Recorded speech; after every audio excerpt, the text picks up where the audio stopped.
From the quorum, let's call the meeting to order. All right, let's follow the agenda for today's meeting. That is, we have changed the destination of our overseas duty visit, so we'll be visiting Taiwan and Japan. And there's a paper to members, and the duration has been lengthened. Is 10 days, and indeed the cost would go up. But then we're talking about 2 countries and 3 cities, and therefore transport costs and also boarding costs would also go up. So here's the paper. So can you take a look and see if you have any comments? Yes, Peter Chung. I saw you raise your hand. I thought you'd like to speak. Well, Chairman, yes, I'd like to say a few words with regard to the visit to Japan. 2 points, and just a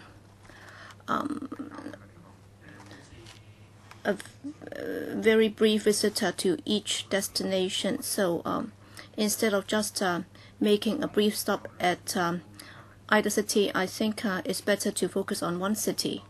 Well, do you have any preference with regard to the 2 cities? No, I don't know the place well enough to make that suggestion. Well, we have actually talked to the ETO of the HKSAR in Japan. They believe that Tokyo is a must because you will have to contact the officials there, and you will have to know what the country is like. And some members are of the view that we should visit another city, and that's why we have proposed Osaka. But then we believe that for each city you stay for 1.5 days. But then if you'd like to be more focused, then probably it's Tokyo that we should be visiting. Well, Peter Chung. Well, Chairman, I think for policy areas, I think if necessary, all we need to do is to read up the papers, and I think it's more practical to look at the services. All right, if there are many services in Tokyo, then of course we should by all means stay in Tokyo. But then if Osaka has more to offer, then I think we should stay in Osaka instead of Tokyo.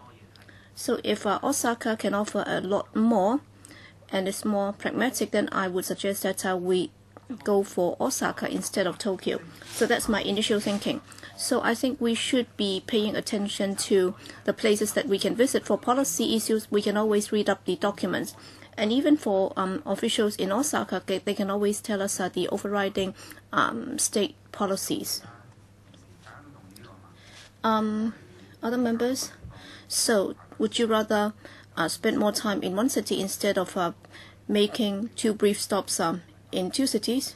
All right, we'll consult the ETO in Japan then. All right, so we will have some modification, and both the amount of time that we spend and also the budget will also change. And also, sorry.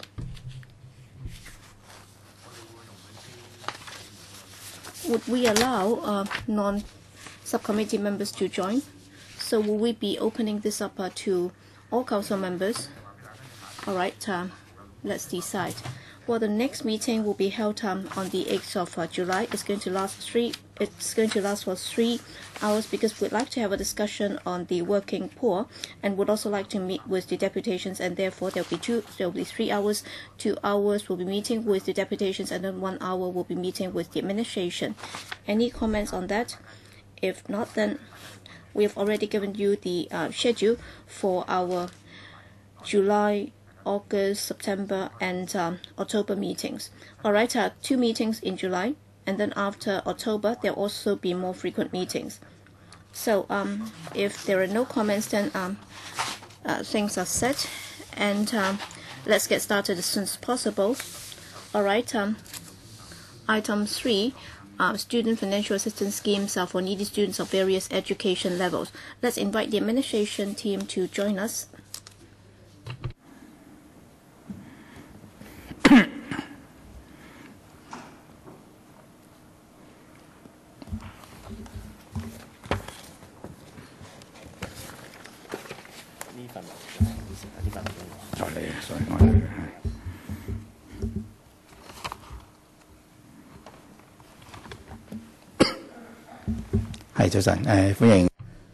Good morning, Bureau Director and your team, for attending the subcommittee's meeting.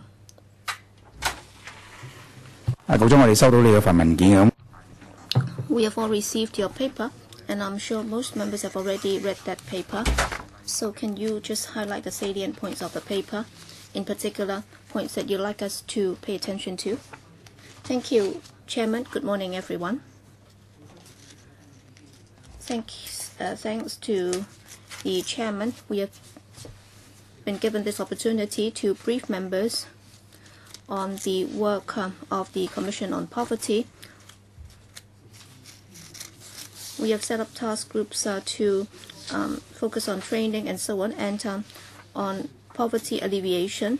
We try to help people to lift themselves out of poverty, and in particular we have to look at education, employment, and retraining. And we have also been working closely with the task groups of the COP to see what policies will have to be put in place, and we will also be reviewing the effectiveness of the pilot programs. And in this regard, actually it involves different levels, Chairman, and today we'll be focusing on student financial assistance. As regards work at other levels, we'll leave that for later meetings and discussions. With regard to government's student financial assistance policy, we are trying to ensure that no student is denied access to education due to lack of means. And at present, the SFAA, the Student Financial Assistance Agency, is administering various means-tested and non-means-tested student financial assistance and loan schemes covering students from pre-primary to post-secondary levels and people pursuing continuing education.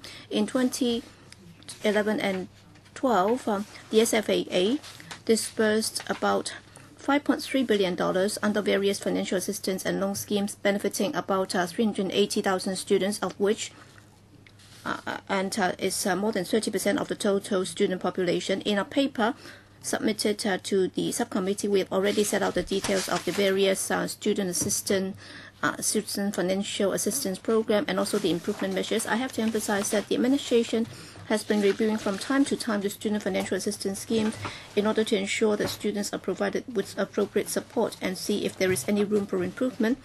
Last month, we have also announced the new CCF schemes to offer special traveling expenses support for students in order to help the needy students to meet their daily traveling needs, and we will continue to respond to the calls of society in addressing the needs of these needy students, and we welcome members' views on how we can further improve on the existing student financial assistance schemes.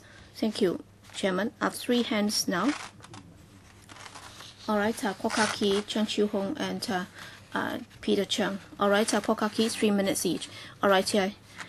I think you might wish to queue up in the second round because there are many questions. Dr. Kwok?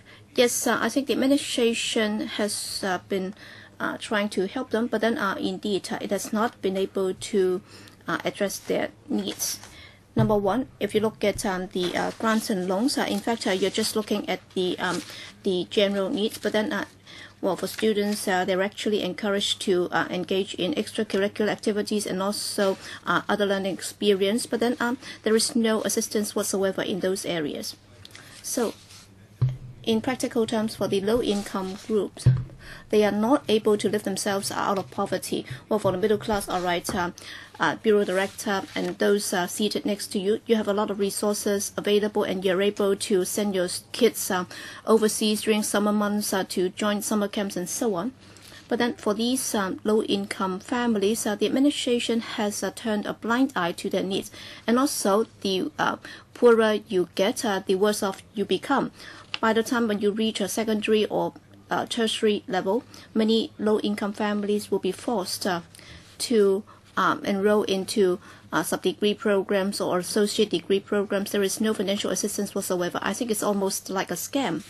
And as a result, these people have not been able to lift themselves out of poverty. In fact, for associate degree programs, after you have completed the studies, you'll be up to the neck in debt. You're talking about $100,000 to $200,000 in debt. And if you pursue further degrees, then you'll actually be more severely in debt. And if you really like to help them, then number one, why don't you offer more assistance to them so that they can engage in more extracurricular activities. And also for all the associate degree programs, if you really respect tertiary education, why do you not offer fully government funded or publicly funded sub-degree programs instead of putting themselves in such dire straits by making them so heavily in debt? Mr. Ng? Well, I think there are many measures in place to help them, and I'll ask the Deputy Secretary to explain the details. With regard to associate degree programs and university programs, I'll defer to my colleague who will give you more details. Yes, Chairman, first of all, on extracurricular activities, well, indeed, for needy students, we will not be giving them any cash grant to support them in engaging in such activities. But then it doesn't mean that we do not offer any assistance at all. In fact, the assistance will be handed directly to the schools and also other NGOs. And this year, for grants are directly given to schools and NGOs that exceeds $200 million, and that would cater for the needs of CSSA recipients and also those on textbook allowance. Why is it that we have adopted that approach in assisting the students during the past few years? That's because as the support is given to the schools and also the NGOs to organize such activities, because they know the students best, they know their needs best. Indeed, recently we have also received some comments saying that can it be done like a textbook allowance or textbook assistance, or like traveling allowance or assistance. Well, we have actually talked to different sectors and stakeholders. In fact, the comments are diversified. All right. On the one hand, some suggested that we should give that directly to the parents and students so that they can choose the activities themselves. They can even join such activities in the private sector. They might actually want to take private tutorial classes. But then if it's given in the form of cash, then there is no way that you can guarantee how that money will be spent. Even if it's spent on the students themselves, then they can also go to private tutorial classes instead of engaging in extracurricular activities. And the Commission on Poverty will be looking into that. And as the Bureau Director just said, because education and poverty alleviation have a lot to do, or have a lot of connections, and that's why actually later on we'll be giving a paper, and we would like to have a more focused discussion on that. But then to answer Dr. Kwok's question earlier, we are now offering the assistance to the NGOs and schools in organizing such activities for the students. That's the current approach. Or on the second point about associate degree programs and assistance for such programs, in fact, it doesn't mean that we do not offer any assistance to them at all. In fact, for the student grants and loans scheme, in fact, associate degree students are also eligible for such assistance, whether or not it's government-funded programs or self-financing associate degree programs, so long as they are local students, so long as they are eligible after they have met the criteria. They can also go to the SFAA to apply for grants and loans. As for the needy students, such assistance can cover the tuition fees and also learning expenses, and of course it depends on which program or discipline he has enrolled in. And for the assistance that could also support their daily expenses. And for government-funded or UGC-funded programs, and also for privately or self-financing programs, the assistance is the same. Right. I wish to supplement. In fact, I contacted Mrs. Zhang some time ago, and I asked whether the Secretary for Education could come to discuss with us issues relating to education, and the Secretary said that he would be willing to come, and not only this time. So next time the Secretary for Education will also come to discuss with us the related issues. So maybe there are issues that members may want to discuss with the Secretary next time.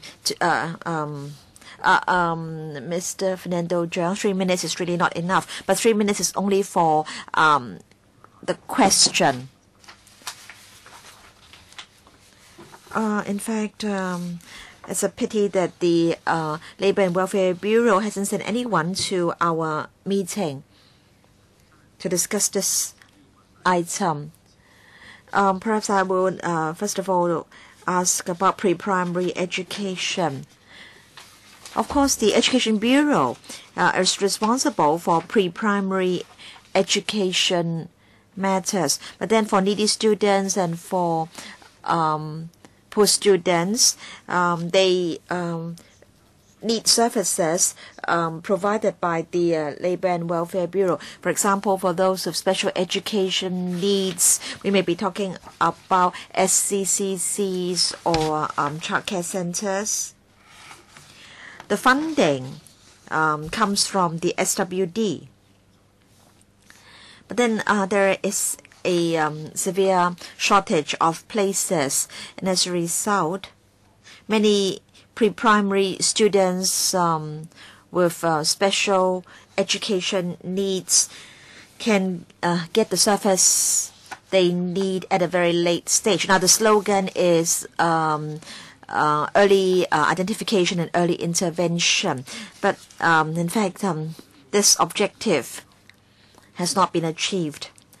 The children need to be assessed, and then they need to wait, and they can get into these childcare centers or kindergartens that suit their needs only at the age of 5. And so when these children reach primary schools, they need a lot of remedial support,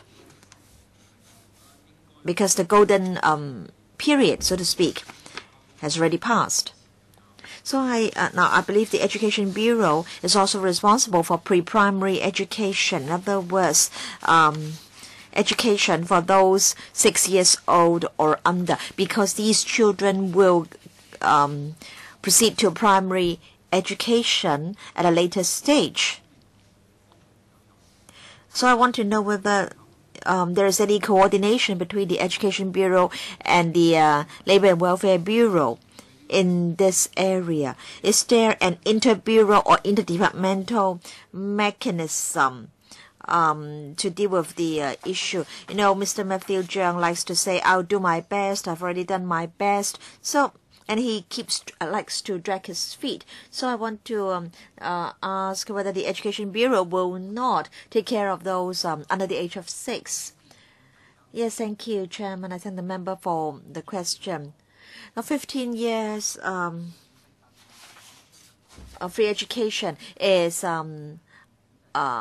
our very important objective. We've already implemented 12-year free and compulsory education, and so in future we'll concentrate on the 3 years of pre-primary education.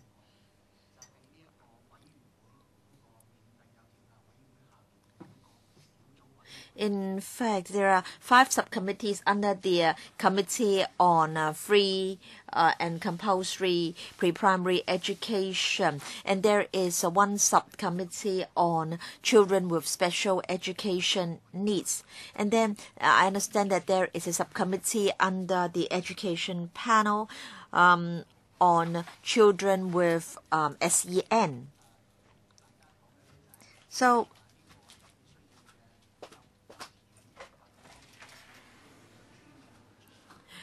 we will be working on pre-primary education for those between the age of 3 to 5. We have had an overseas visit. We've obtained a lot of information, and we are sharing such information with members. And so I can tell the member that we are, of course, very concerned. Yes, being concerned is very important, but you have to take action. Action is very important. So it seems that the LWB is the bureau responsible for this area. So is it that, in fact, the steering bureau should be the Education Bureau? I want to say that in the subcommittee on pre-primary education, there are LWB representatives sitting on it. Mr. Chang Kwok-chu.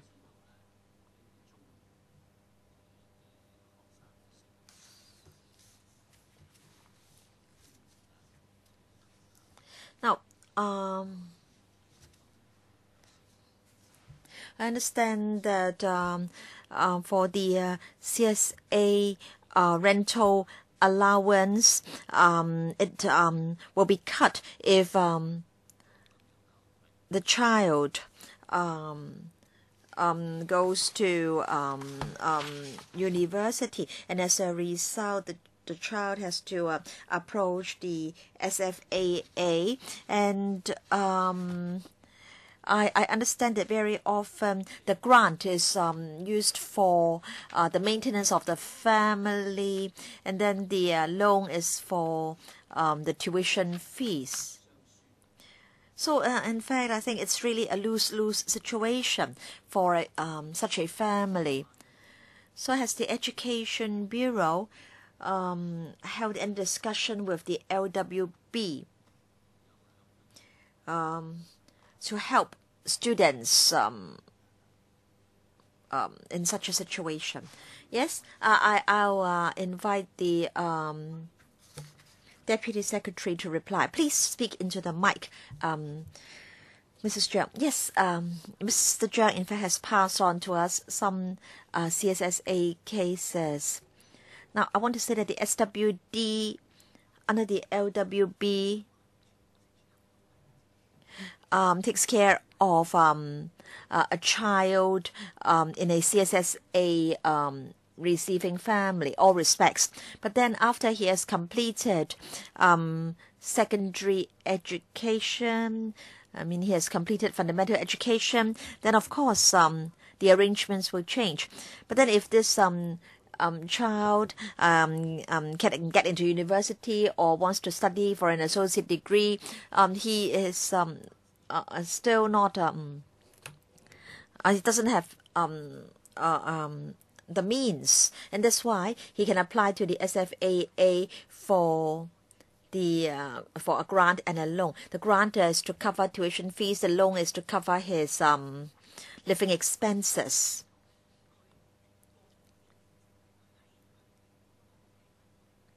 So for this child, the SWD will stop the basic allowance for him, and the rent allowance for him will also be stopped. In fact, we've talked to tertiary students and from CSSA families, and we do understand that they have certain difficulties. In other words, they may be in university or in a tertiary institution, but they still live in the same flat. So we are together with SWD looking at ways to help these students.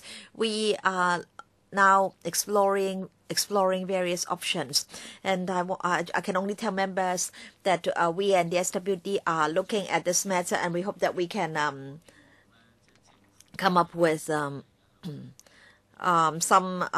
options as soon as possible. Mr. Zhang, now in fact there is only one government in Hong Kong, right? And so I think for these tertiary students, they should be given a choice as to whether they want to stay within the CSSA net or whether they want to obtain grants and loans. Because for loans, these have to be repaid. Loans have to be repaid. All right. We have a long queue, but members, please bear in mind that we have another item on the agenda. Mr. Alan Leung. Chairman, now as Mr. Chen Kwok-chi has pointed out, tertiary students may not be able to get jobs of a high income upon graduation, but then they are heavily indebted when they graduate, and we've seen more cases of default recently. So can we try to help these students? Now, say, for example, during the first few years after graduation,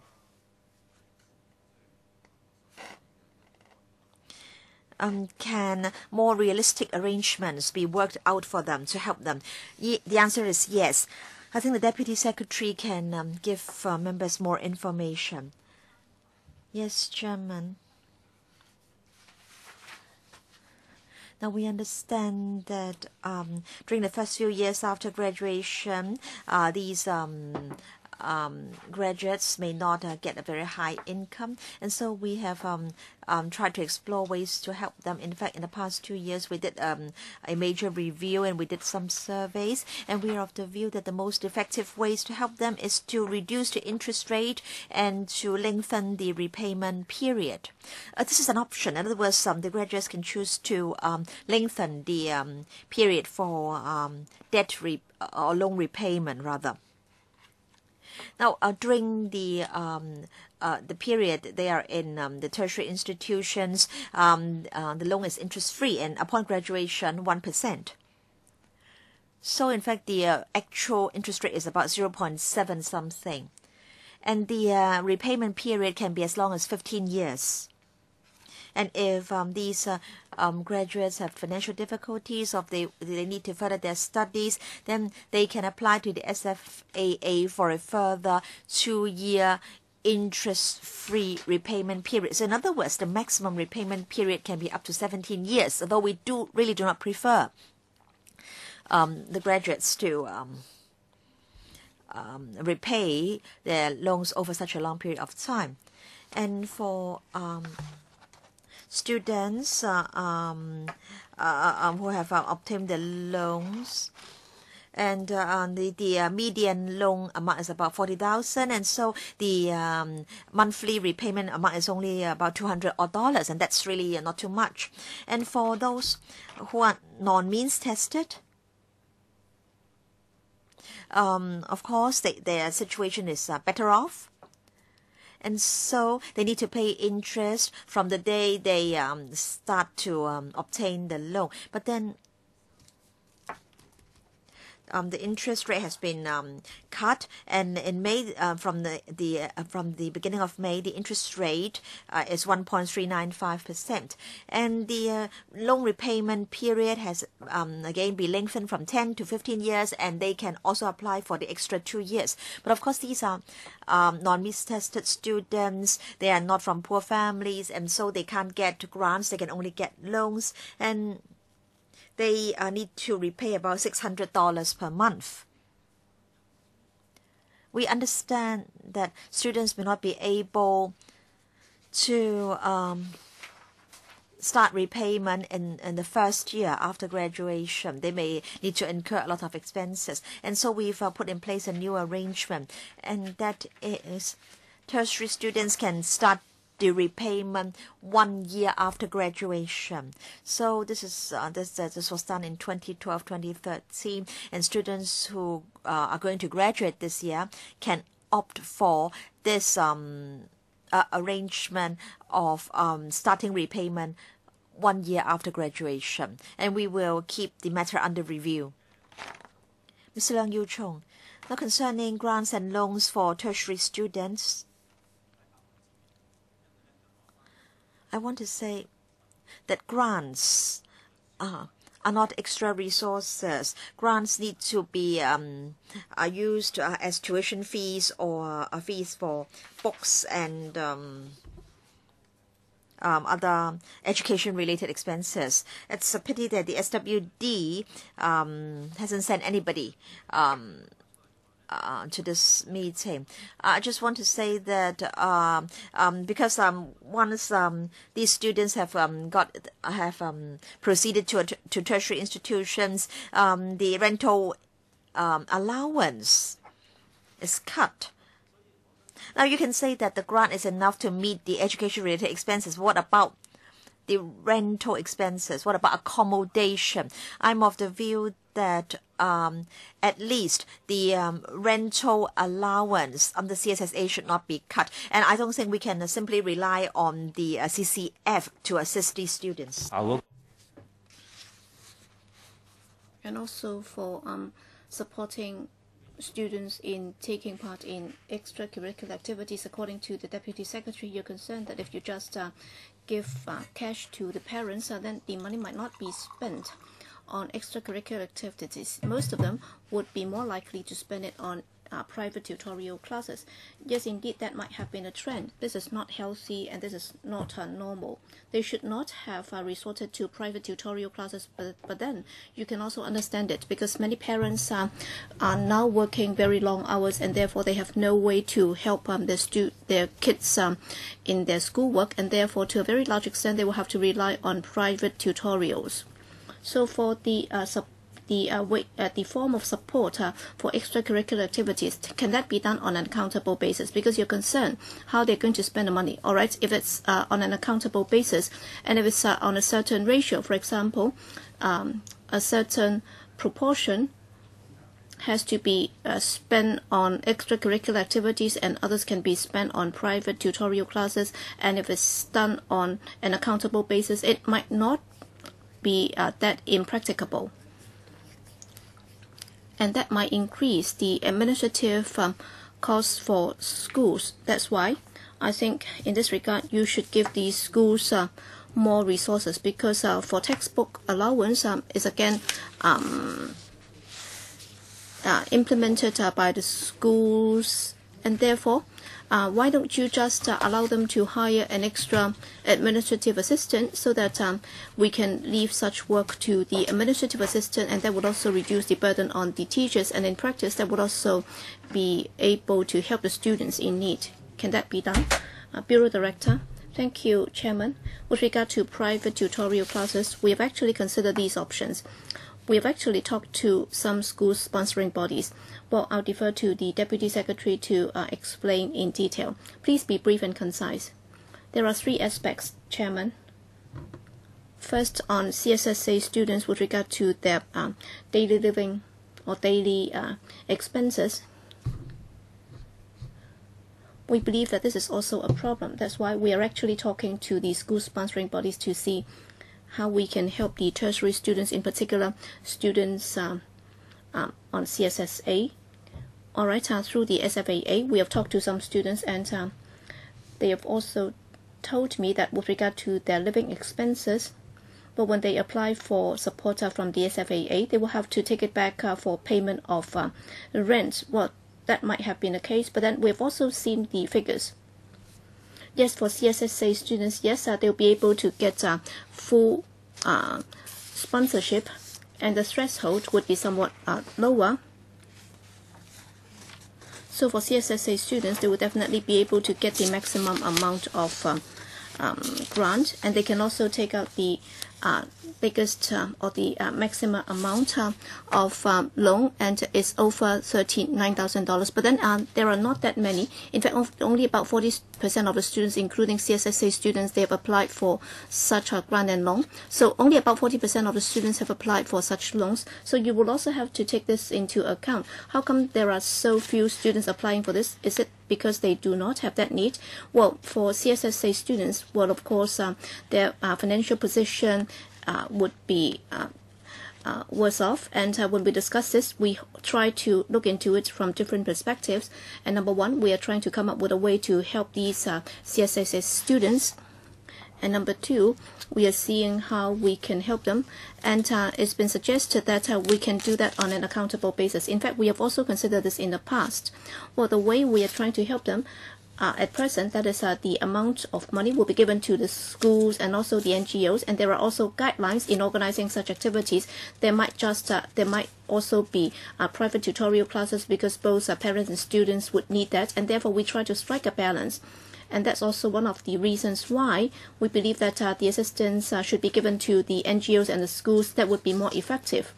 And also, after the schools have obtained the resources, they could also hire an assistant that could help the students in engaging in private tutorial classes after school, and also taking piano classes, for example. But then if you just give the amount to the student or the parents, they might not be able to do it so cost effectively. That's one of the reasons why we have handed the subsidy to the schools direct. But then we are also considering other options. That's why we do not rule out any possibility. We also believe that there is room for improvement. But how do we improve it? with regard to the schools and the NGOs, should we be increasing the subsidy? We have also introduced some pilot schemes, and the way to do it is again through the schools and the NGOs. But then the member was suggesting that the subsidy should be given to the parents direct. It could also be done in the form of autobus cards and also electronic money, so that after getting the subsidy, the students cannot just spend it on anywhere they like. But of course, administrative wise, they would also incur some work, but then we will be considering all options. We are trying to help them as far as we can. You've already overrun on your time. So can I just ask a related question? How about the administrative assistant? Can that also be considered? Because that would also help reduce the workload of the teachers. Yes, sorry, I've missed out that question. Well, for administrative assistant or AAs, well, other than what we just said, in fact, we have done a lot. For example, a lot of extracurricular activities are also done through the CCF, and under the CCF, the Community Care Fund, we also have a small number of or small amount of administrative cost that is given back to the schools for doing this. And since 2 years ago, we've introduced a pilot scheme, and we've also identified some pilot schools to improve their administrative work, and we have already started with phase 2, and we are now looking at the effectiveness of the pilot scheme. And under that pilot scheme, in fact, we'll be giving the school concerned $450,000, and the schools will be making a school-based decision. Well, some will be using the money for hiring an extra hand, some will be using that for improving their computer system or some internal workflow in order to ensure a smooth workflow of administrative work. And then we'll be looking at the case studies results to see how we can extend that to other schools. Yes, Chen Yun Han. Thank you. Sorry, Chairman, only 3 minutes. Well, that will be really very short, but then that does not include the answer. All right, looking at the government's paper, the first sentence, if you are not familiar with Hong Kong situation, then it says that the government's policy on student finance is to ensure that no student is denied access to education due to lack of means. Well, many colleagues have already asked that for CSSA students enrolling into such programs, rent assistance will be taken out. I think the administration will have to answer my question here. Many members do not agree with this approach, so have you considered making some changes to this? So is that possible? Well, I only have 3 minutes. And there is one thing that I'm not comfortable with. All right, somebody has graduated, and he'll have to accept the challenges, and he'll have to engage in lifelong learning. And even if that would mean that he will have to take out loans, all right, after enrolling into one program, if it's not okay, then he will have to enroll into another program, and he can be up to over $200,000 in debt after a few years' time. So he might not be eligible for further support. You might say that you're already a tertiary student, you're already an adult, you should be able to look after yourself. But then even for a university student, even with 1 or 2 bachelor degrees, he will not be able to find jobs that easily. He will also have to save money for other uses. So in the face of these aspiring students, they like to pursue further studies while they are working. So there are 2 simple questions. So I'll be giving you 1 minute to answer the question. All right. There are so many colleagues here who are of the view that you should not be taking out the rent assistance for the needy students, and also for these students who would like to pursue further studies, but then they'll be in debt because they've taken out different loans from you. So how are they going to resolve these problems? Instead of telling them that you're already an adult, you're grown up, and therefore you have to take care of yourselves, but then objectively that's not the case. So how are you going to look after them? And also for these young people, they are pursuing studies. In fact, they do have to work long hours. It's not like we in our school days. Well, there is no way that they can take up part-time jobs. So please think about it. Thank you. Thank you, Chairman. On the first part of it, as I've said, we'll work with the LWB. But when are you able to give us an answer? But we've already kickstarted the mechanism. Please do allow us the chance to talk to the Bureau Director to see if we can resolve the problem. I'm also very concerned about this. That's why, as the Deputy Secretary told you, we've been following up on this. But then when can you come up with a reply? You will have to wait till I have talked to the bureau director. And also, I've also met with several such students. I've actually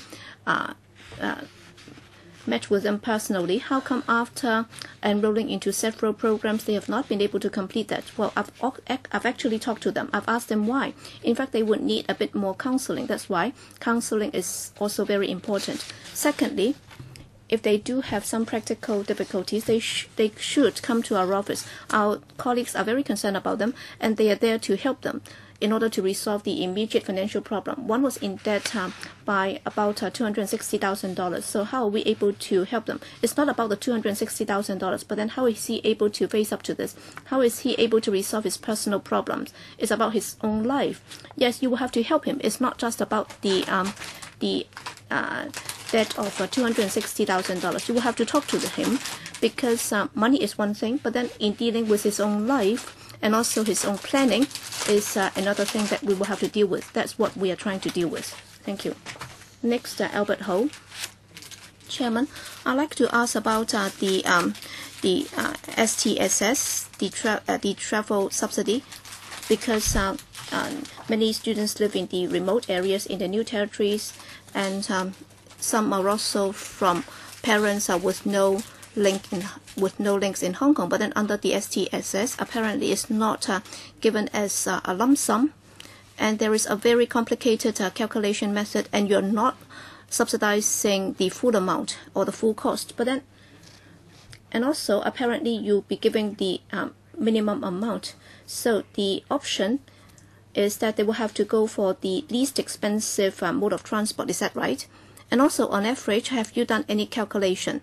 That is for these students living in the more remote areas, if they have to go to different districts for schooling.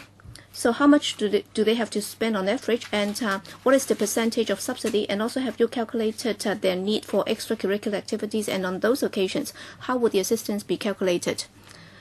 Well, thank you, Chairman. I'll divide that into two parts. For the details, I'll defer to the Deputy Secretary. But then if you look at the secondary and primary school subsidy program for the STSS, we have spent about $280 million. And for the tertiary institutions, we have actually spent some $128 million. I'll defer to the Deputy Secretary for details. Well, for needy students, their traveling expenses are subsidized, but then the calculation is that for a needy student, if the traveling distance between the place or between where he lives and where he studies is more than 10 minutes journey time, then we'll offer traveling subsidy, and we do have a computer system where the residential addresses and the school's addresses will be input into the computer. And then for the public mode of transport, the fare will be calculated accordingly, and full subsidy will be offered. In some cases, they can just take a tram, and in some cases they will have to take a ferry, and also some buses or trams and so on. So all the full fare will be subsidized, but then for children, their fare might be cheaper, but then for secondary and tertiary students, the fare would be higher. So we'll give them the full fare. So we'll give them the full fare subsidy. And then for secondary and primary school students, in calculating the STSS, we would calculate on the basis of 22 days. In other words, even for Saturday, that will also be taken into account. And then for tertiary or university students, I will calculate that on the basis of 14 days. And then on average, I'll give you the figure. Well, on average, every student will be getting about $1,800. But then this is an average figure. But then as to the actual amount that they get, there can be huge differentials. I want to say that, in fact, the maximum amount is $20,000, and for those who live far away, they may need to take a ferry. They may need to take more than one form of transport. So, according to the Deputy Secretary, there is almost full reimbursement. You know, when we were school children, we were given a student travel card. So so it was simple and easy to administer. We talk about 12 trips per week, but in fact, some students may need to travel more than 12 trips per week. We take into account the address of the student and also the place of the school. Now, and for textbook for the textbook allowance, all students get the same allowance, but then for the student traveling allowance, we look at the distance between the school and the address. That's administratively very cumbersome. So previously, we got a student travel card, and that system was very easy to administer. But Chairman,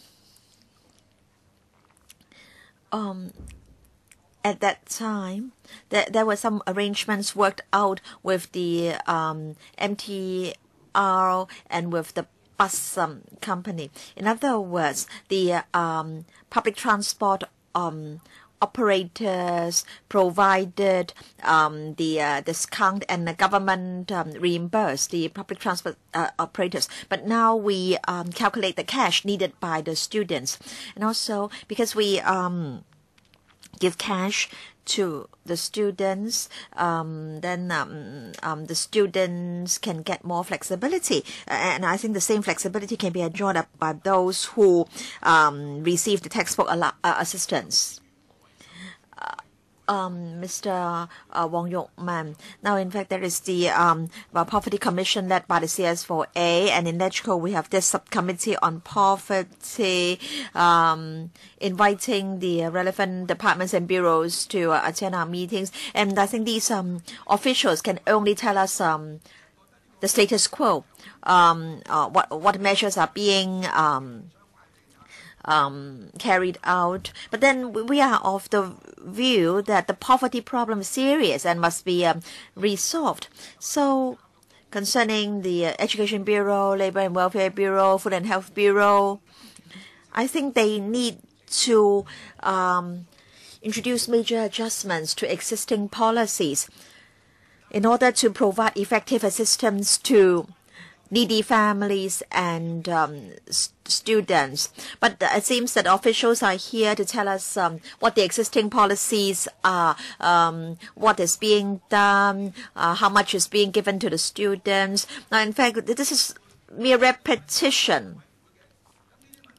Now, we have many members, including members from WS panel, members from other panels. Now, these existing policies are being discussed in the other panels. It's really a waste of time. No progress, Chairman. Why is it that there is this subcommittee on poverty? Why is there the Commission on Poverty? This is because we want to see progress. We want to see change. Now, we are happy because the secretary is here and then a deputy secretary is also present. But then you are telling us no more than what is now being done. You are only telling us existing policies, which we know very well already. Pre-primary education, primary education, secondary education, tertiary education. We want to see changes to the present systems and arrangements. Chairman, I don't need replies from them. Such replies are totally meaningless. In fact, these replies are a mere repetition. It's a waste of your time, Chairman, and my time attending this meeting because these existing policies are being discussed again and again at other panels. So, can the Secretary tell us? We need new initiatives. Do you know what I mean, Chairman? I still have time. What we need is new initiatives. I don't think it's enough for them to tell us what they are doing at the moment. What they are doing at the moment is not enough. The existing system is flawed. It's inadequate. All right? So, will there be new initiatives and policies launched by the Commission on Poverty? And will there be any changes to the existing student financial assistance arrangements. And I would also like to follow up later on this dual track system for students from CSSA families. So can you tell us what the Commission on Poverty is contemplating, whether there are new measures, new initiatives? Secretary? Yes. Chairman, I think we want to achieve two objectives. First of all, we want to give members an account of the present situation, and we would also like to brief members on some measures which have been launched recently. For example, starting repayment of loans 1 year after graduation. And also we want to look at new policy issues. For example, those of special education needs, pre-primary education service for these children. And I've already said that we have a subcommittee to deal with this issue. So I want to say that, in fact, we've addressed all the areas. Chairman. Now concerning students from CSSA families, and the rental allowance for them is cut when they enter tertiary institutions. So want to know when this can be changed. Chairman, we're talking about alleviation of poverty. So we need to know when the LWD is going to change this policy. It's still my time. Now the Secretary will be coming to our future meetings. And so next time, the Secretary will give us replies with regard to points we have raised today. For example, yes or no, or whether the matter will be studied and how long the study is going to take. So I share the view of Ms. Chen Yun-han. There should be a dual-track system. At the moment, students from CSSA families can no longer get the rental allowance when they enter tertiary institutions. So then there'll be a dual-track system. Can you allow these students a choice between a grant and the rental allowance? Yes, we will follow up, Chairman. So next time, we will give members an updated reply, including an updated report on the QF. All right, we have 3 members who would like to ask further questions, 2 minutes for each member, and then we'll move on to the next item. Mr. Kin-kee Kwok, Chairman, concerning the allowance for extracurricular activities. According to the Deputy Secretary, some used the money for private tutorial classes. Now for those families with the financial means, they send their children to do private tutorial classes. So why are you discriminating against children from these poor families? These children are subject to a lot more pressure. They want to get better prepared for the public exams. Now, if your child can't get into university, you can send him or her abroad. But poor families cannot do that. And so you shouldn't discriminate against these children or how they make use of the extracurricular activity allowance. You can't say that the allowance can only be used for school extracurricular activities or extracurricular activities organized by certain NGOs. And then I don't know whether you've heard what we've said. What I've said. I'm of the view that for the associate degree courses, they should no longer be self-financing courses. Most sub-degree courses are self-financing courses.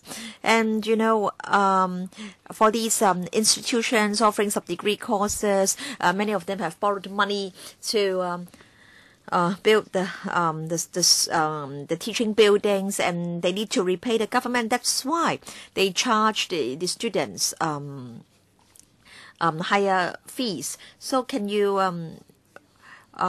turn these sub-degree courses into subsidized courses? Concerning the allowance for extracurricular activities,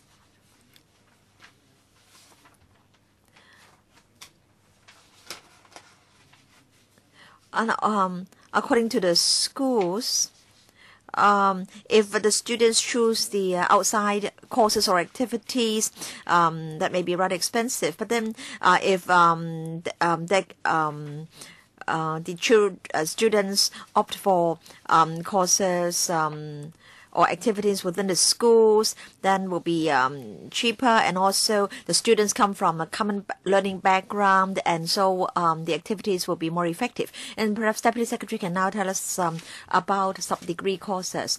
We have subsidized as well as self-financing sub-degree courses. For both types of sub-degree courses, the students can obtain grants and loans. They are treated in the same manner. Order please. The three members, order please. Yes, Deputy Secretary. I think that's all I want to say. Mr. Fernando Zhang. Chairman. I'm told that there needs to be a family impact assessment on all government policies. But I think the CSSA system breaks up families when it comes to these tertiary students. I understand that I understand that for some families there are lots of disputes, and the children or the students have to move out because once they've entered tertiary education, the rental allowance is cut, and the living allowance is also cut. Why is it that once they've started tertiary education, they are no longer regarded as a member of that same family? These they are still students. They are not working. They do not get any income. No, we only have one government. This government should take care of our young people. So I really hope that you can follow up on this matter and change the existing arrangements as soon as possible. And then the so-called adjusted family income. Now, I think at the moment the full subsidy is in fact the so-called poverty line. In fact, half the median income. So for 3P family, if the monthly income is $11,000, then this family can't get the full amount. So will you consider relaxing this line?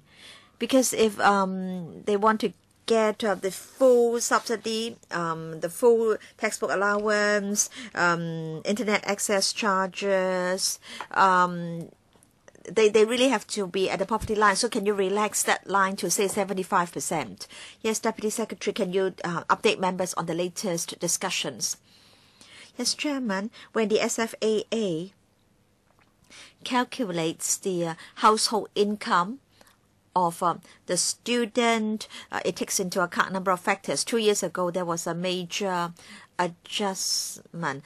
2 years ago, about 30% were able to get the full amount. Now it's over 60%. So you can see that, in fact, the criteria have already been relaxed.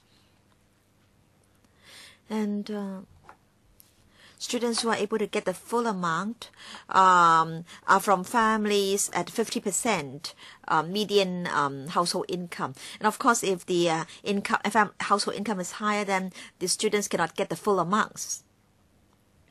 But it's not an an all or nothing approach. For primary and secondary students, they can get half the amount. And we do understand the needs of the tertiary students, and that's why we have different tiers, 5 tiers of allowances. Now, because for these students, they are not as difficult as those receiving the full subsidy, and so we'll see which tier they belong to, and we do provide the subsidies. I'm asking them to relax it further, because for the full subsidy, basically, it's already they are already living at the poverty line. So have you heard that? Yes, I've already noted Dr. Zhang's views, but then as we have just introduced the relaxed scheme, in fact, in the past, you had been too mean, because even for students living below the poverty line, they would not be given the subsidy. And now, you've only been able to introduce some relaxation. All right, for those who are already given that amount, well, as Dr. Zhang said, for the other subsidy levels, they should also be adjusted in accordance with the latest poverty line that has been drawn up. Peter Zhang, I'd also like to give an example for the administration to consider. Just a fortnight ago, there was a student that I met with. He just graduated from an associate degree program, and before then, he was only able to complete the studies with loans, and the entire family was on CSSA. And now he told me that he was fortunate enough and he was able to get a job with about $8,000 monthly pay. But then that would be counted towards the household income, and as a result, there will be a reduction in the CSSA amount. And he asked, does he have to leave the family in order to make sure that his family would not be affected? Please do not just live in the midst of figures. You will have to think about the concrete example. Well, here we are talking about poverty alleviation, and there are many people who are willing to work. They would also like to pursue studies, but then as a result, they will have to go to evening secondary schools, or they might have completed secondary school education, and they'd like to pursue some extra or some extracurriculum studies or space and so on. But then there is no subsidy whatsoever for the evening adult secondary schools, and also for tertiary institutions offering adult programs for those who have full-time jobs. Well, for these people, they are willing to work, and yet they'd like to pursue studies. So is there any subsidy for these aspiring young people who would like to pursue their studies at the evening secondary schools, or who would like to enroll in evening programs of tertiary institutions? Well, for evening secondary schools, we do not have a direct subsidy for the evening secondary schools, but then for students pursuing such studies, there will be tuition fee concession programs. So I'll defer to the DS. Well, for evening adult education courses, if they are able to complete the programs, and if the attendance rate is over 80%, or 80% rather, then there will be a school fee reduction by 30%, so irrespective of their financial means. As for other needy students, they can also go for the means-tested schemes, and if they're able to meet the full fare subsidy or half fare subsidy criteria, then they will also be eligible for full fare subsidy or half fare subsidy. Peter Zhang, can they give us the information? All right, if you look at the household income, and they will have to be below the poverty line, or what? Or are you looking at their personal income? And then for post-secondary institutions, there will be no subsidy at all, but then the amount would be rather substantial. All right, if they are earning $8,000, they will have to take care of their family. They will have to meet their daily expenses and so on. So there is no subsidy at all. All right, if they are pursuing a course at the Open U, then what happens? Actually, for student financing, well, if they pursue post-secondary courses, whether it's publicly funded or self-financing programs, for example, the Open U that you refer to, so long as a locally accredited program, then the amount of subsidy that they receive will be the same.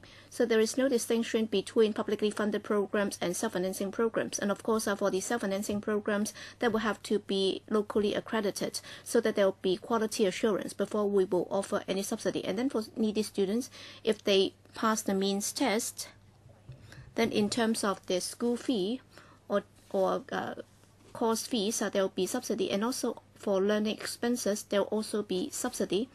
So we can also help those students in the form of grant so that they do not have to repay it.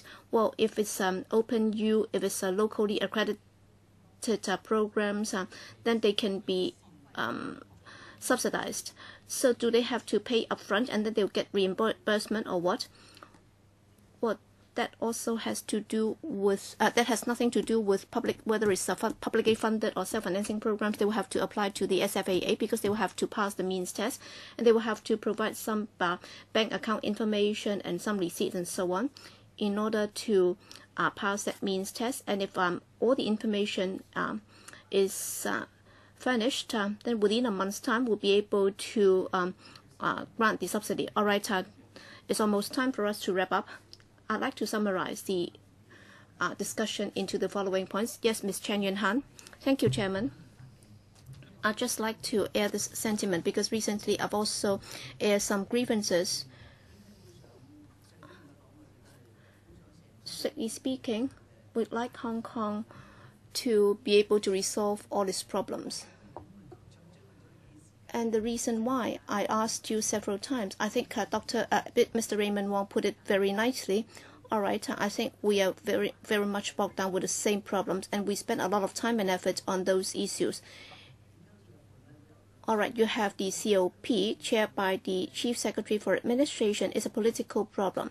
So instead of just leveling criticisms against one another, I think we should just sit down and sort out the problems, because I don't want to put all the blame on you. It might not have anything to do with you because it has to do with many departments and bureaus. So if you go back and at your prayer session, please think about it. We do want our young people to pursue studies at different stages of life so that they can enjoy equal opportunities. I really hope that the administration can focus on the problems instead of just having this discussion and then nothing will happen afterwards. All right, this council has spent a lot of time and effort on this. All right, on several on different forums at the Welfare Services Panel and so on. It really hurts if nothing comes about after all these discussions. So who will be held responsible? So Education Bureau Director, you said that you'd be taking this up with the Labor and Welfare Bureau, and you will be talking to the relevant officials. Please do come back to tell us what has happened. Because as councillors, we are not just sitting here and making remarks. We all feel the harm. This morning, somebody came up to me. He was from the landfills, and he was very aggrieved. He felt that nothing has been resolved after more than 10 years. Please do understand our sentiments. We are not making life difficult for you. We're just trying to resolve the problems. Please do not just pass the buck on from one bureau to another. All right, let me summarize. First of all, I'd like to thank the Bureau Director for willing to come to our meetings this morning, because we've raised this time and again, and he's willing to put the agenda items that will be discussed by the COP on the agenda for this subcommittee. So far, only the education head is willing to do it. And I'd like to summarize what we have discussed this morning. I hope that there are 2 points that you can go back and think about them and let us know what happens. Well, for tertiary students who are from CSSA families, all right, for living expenses, if they're on grant and loan, then can the dual track approach be adopted so that they can opt for either the student financing schemes or the CSSA payment?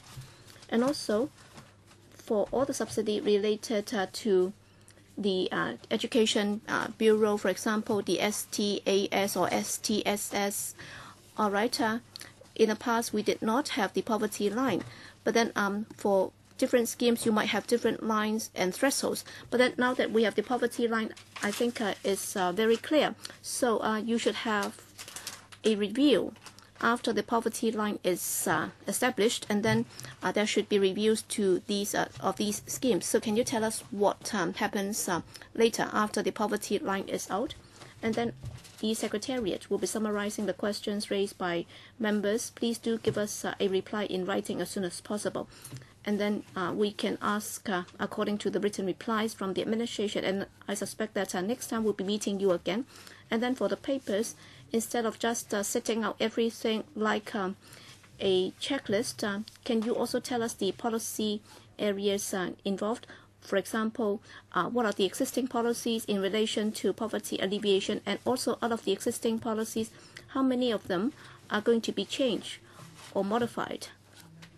And thirdly, well, after the COP has studied these issues, are you inclined to changing those policies after the deliberation by the COP? I think that would be better, instead of just setting everything in the form of a checklist, and we would not be able to tell which programs will be changed. I think by setting that out, by categorizing them into different categories, that will facilitate our future discussion. Yes, Bureau Director. Thank you, Chairman. I'd just like to add one point. There are several questions raised by members. We have noted them, and we will follow up on them. And I do look forward to the next meeting, and I'll be updating some of the topics that we have discussed today. And for areas that have not been discussed, I'll not be raising them here, because that might confuse members, because I'm also sitting on the COP, as you understand it, and therefore I'm also involved in many policy discussions, and therefore there are many avenues available. But then, as Ms. Chen said, we are very serious about these issues. All right, thank you. Thank you for coming. 咁我哋就會進入下一個議程咧，就係殘障同埋 Next, support for persons with disabilities and ethnic minorities. We'll invite the colleagues from the Labour and Welfare Bureau to join us.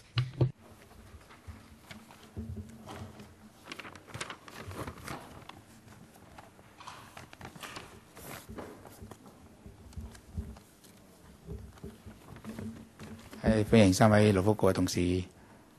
welcome to the three representatives from the Labour and Welfare Bureau.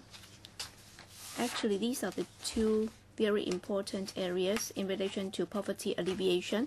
One is persons with disabilities, and the other is people of ethnic minorities. I think we have got a paper, and members have all had a chance to read them. So can you just highlight the salient points that you want us to know?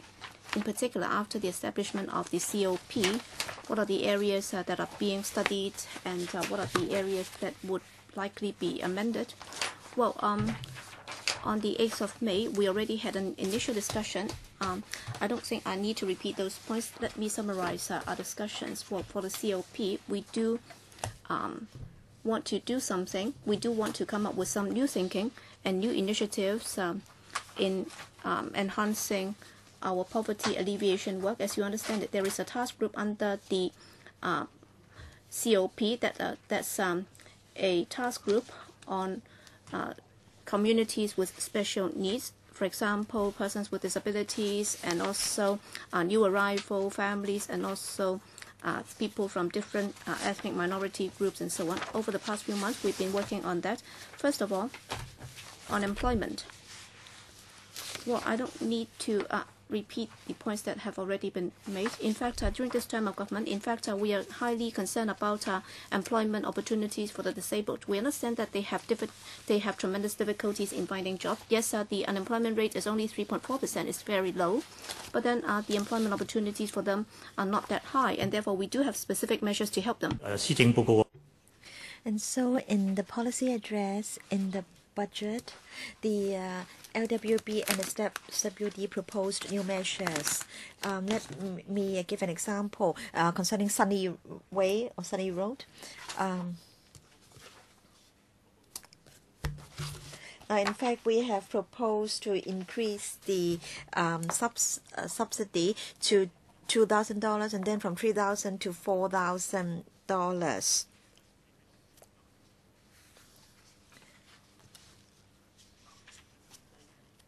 And then this supplement can be extended from 3 months to 6 months. So we really hope that more opportunities can be made available for PWDs. And then from the 1st of June, we have got new measures for employers who are willing to employ those with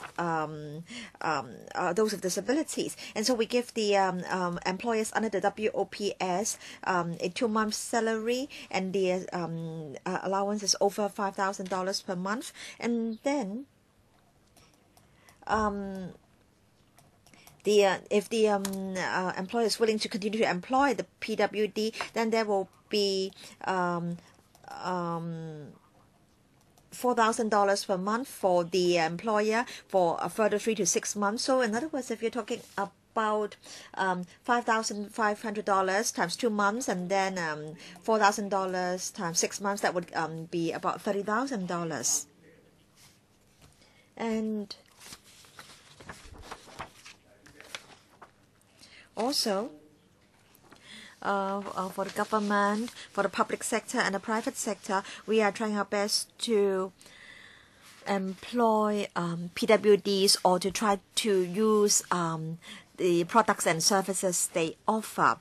So we want to provide more job opportunities for them, and to give them more opportunities to get integrated into society. And then concerning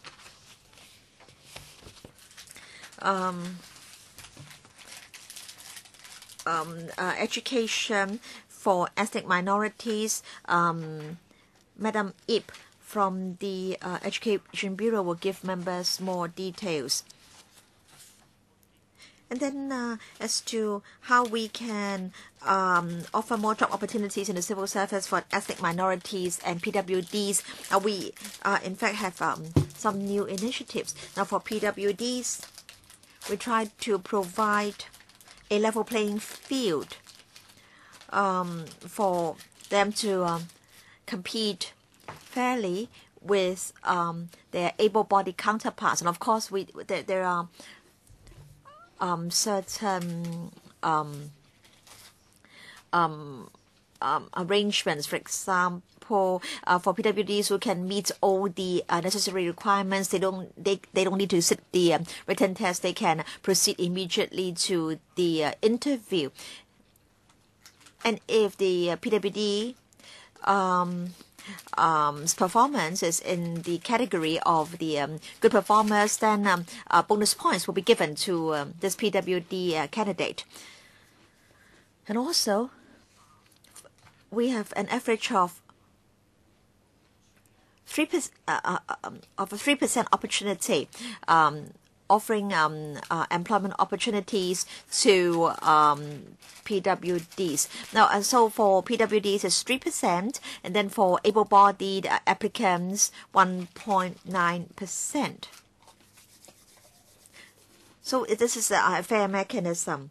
And then ethnic minorities, I understand that my members are very concerned about employment for ethnic minorities. And last time members asked about our initiatives in the civil service. It's a coincidence that next door in room 3, the PS panel is discussing this issue, and so our CSB colleagues are in room 3. So concerning ethnic minorities,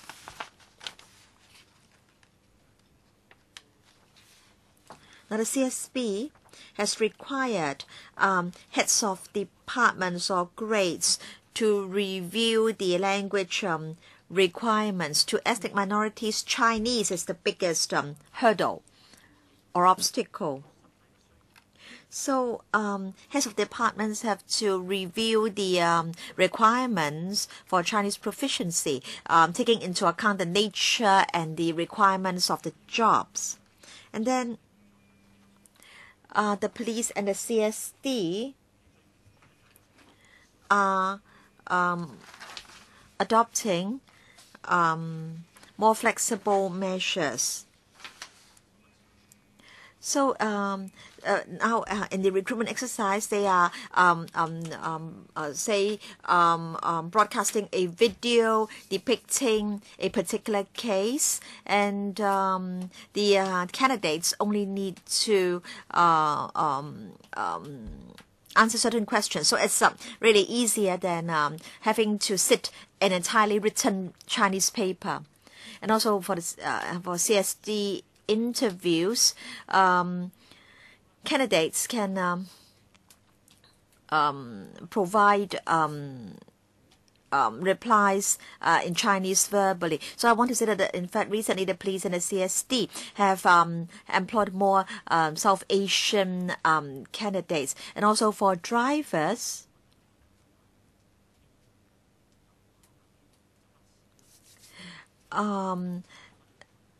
The requirements have also been relaxed, and everyday spoken Chinese is tested instead of very difficult written Chinese.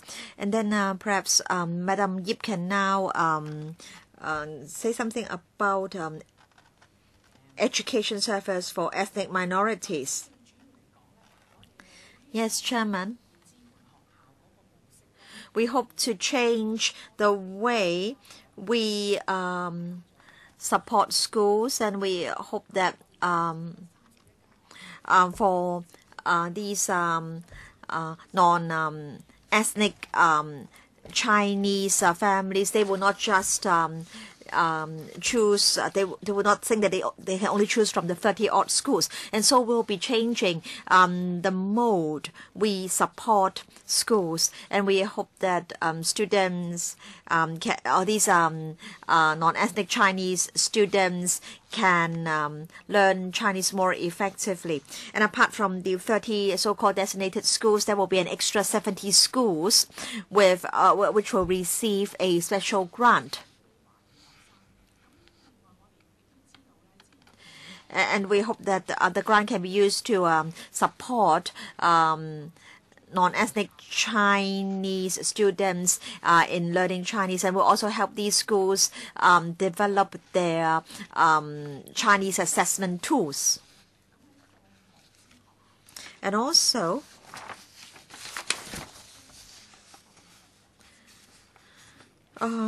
we hope to relax the arrangements for after-school remedial Chinese classes for these non-ethnic Chinese students.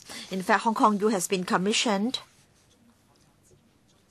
to set up a Chinese support or Chinese learning support center, and so schools can commission the Hong Kong U to provide the remedial service. And also we have the language fund providing extra subsidies to schools to provide after-school remedial Chinese classes for non-ethnic Chinese students.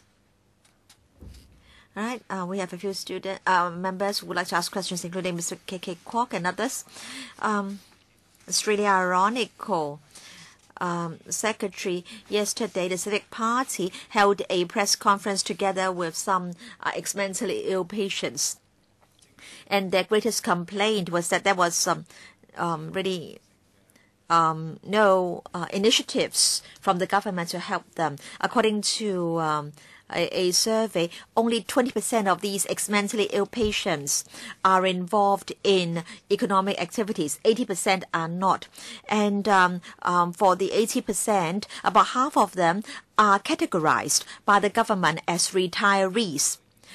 But do you know that only less than 4% of them are over 60 years old, and another 19% are over 50 years old?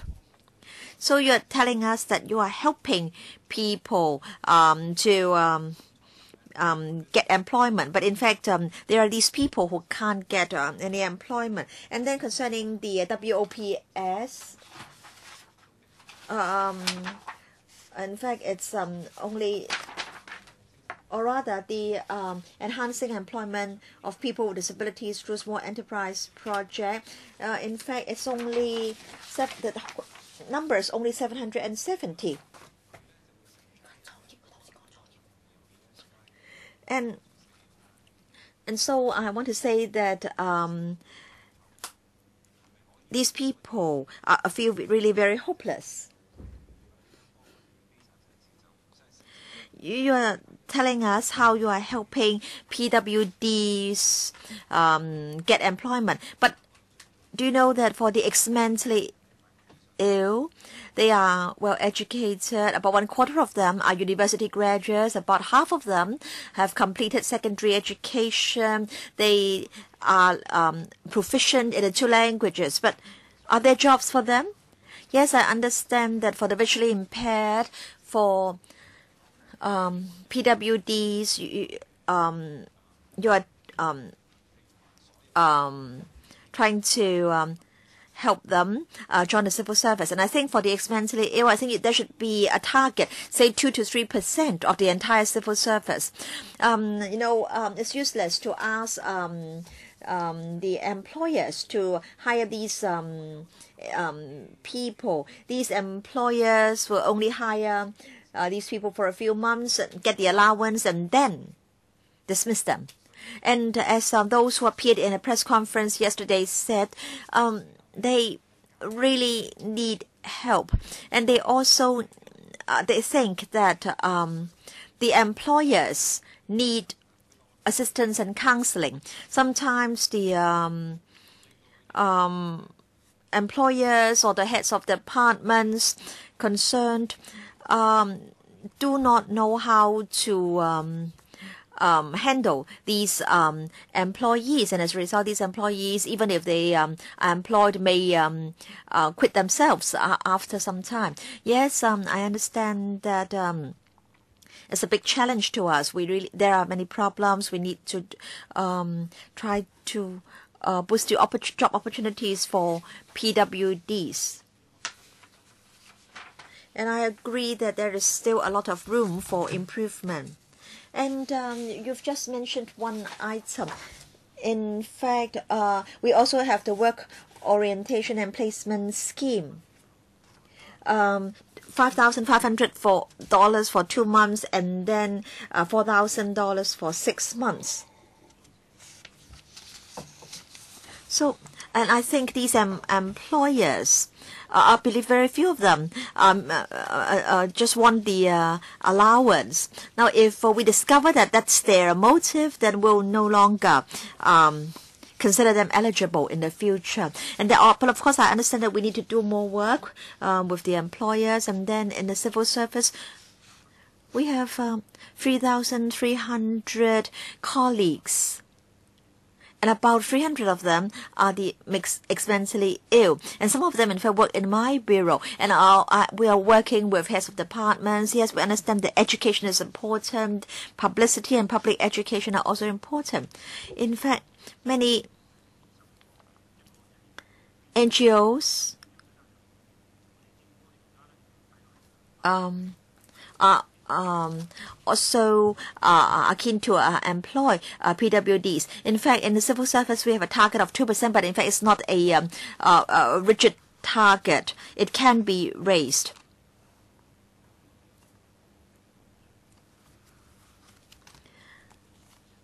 And also, for the various schemes, we do require that a mentor be provided. And then for Sunny Way, under Sunny Way, there is an allowance of $1,000 for the mentor, so that the mentor can give assistance and guidance to the PWD being employed, because the employer may not have the time to provide such counseling.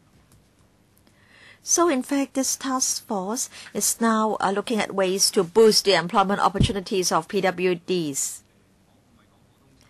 Now, I'm not talking about PWDs. I'm talking about the ex-mentally ill. Yes, I understand that the civil service does employ these people. But I think, say, when you contract out certain projects, you should give the bidders bonus points if they are willing, or if they have or they are willing to employ the mentally ill. Yes, in fact, this is being done. The commissioner can supplement here, I think. In fact, under government's tendering system, for example, for LCSD's major contract, if they hire persons with disabilities, then they'll have scores added.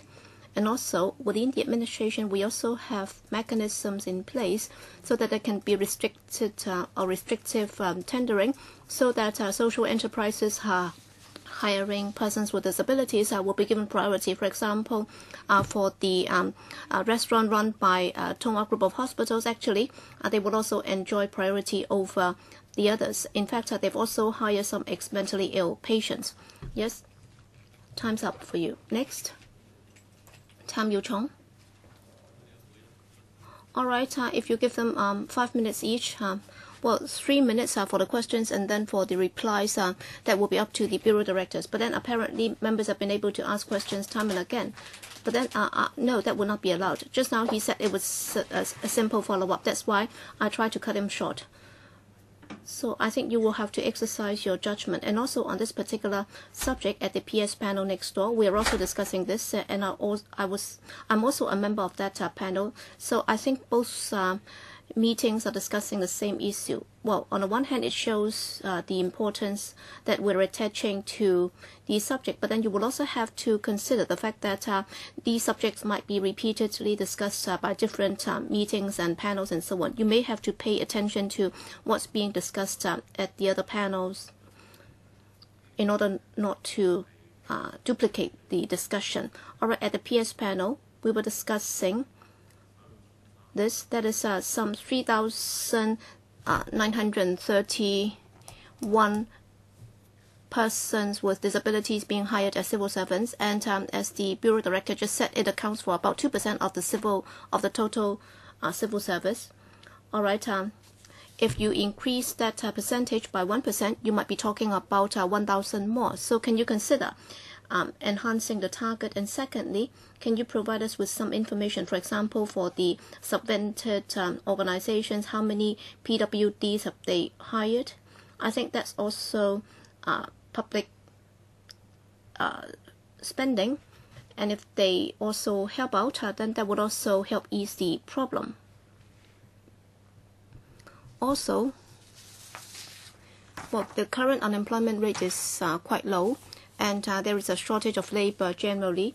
So is that a good opportunity for us to help these PWDs in finding jobs? Yes, the bureau director just said that there are some initiatives in place, but then sometimes once these opportunities are missed, we will have to wait for another chance. Also, we also talk about the ethnic minority students. Their Chinese learning will have to be enhanced. Well, we have said that time and again, and just now we have been told that well, for after-school care is also one of the ways to help them. And if they are interested in enhancing their Chinese learning, there are ways and means available to help them. But the thing is, they might not have been very proactive, or they might not have taken the initiative, and even if it's their turn, they might not be willing to take up the offer. So for such after-school tuition classes, so have you done any statistics? How many NCS students have joined or taken those classes? Well, first of all, on civil servants, well, for the 2%, it's not a rigid target. It's just the existing practice, and over the past couple of years, we have about 3,000 plus such disabled civil servants, and it accounts for about 2%. But then we've been talking to the different bureaus, and I'm also one of the users. And the response so far from different bureaus and departments has been rather positive. And for PWDs enrolling or applying for civil service jobs, in fact, 3% would be offered a job. So for the able-bodied applicants, the success rate is only 1.9%, but then we are not satisfied with that. We will continue with our efforts. And then for NGOs, but then publicly funded organizations, wherever possible, they should also try their best to hire PWDs. And we also hope to come up with a target. It's not a rigid target, but then if it can be set at, say, 2%, that would also be a starting point. And therefore, for Tung Wah, Po Leong Kok, and Yan Chai Hospital, in fact, they've already adopted this 2% target. It's not a rigid target. It can be more. The more, the better. And thirdly, you also talk about the low unemployment rate, and that offers some opportunities. That's why this year we've rolled out different programs. For example, the subsidy has been enhanced. And also for these special needy families, all right, 5,500 for 2 months, and then for the next 6 months, $4,000 each month. And then for any employer hiring PWD employee, then there'll be a one-off $20,000 offered to you to install special equipment. For example, you will have to do some fitting out, and every time you hire one, then you get $20,000. If you hire two, then you get $40,000. So we'd like to change the climate. And then for the SWD, we also would encourage the social enterprises to engage or to hire more PWDs, but then some of these might take a longer time to implement, and we will continue. Well, for after-school care, we'll use this year as an example. For secondary and primary school, we have 15,000 NCS students and enrolled into such programs. Over half of them have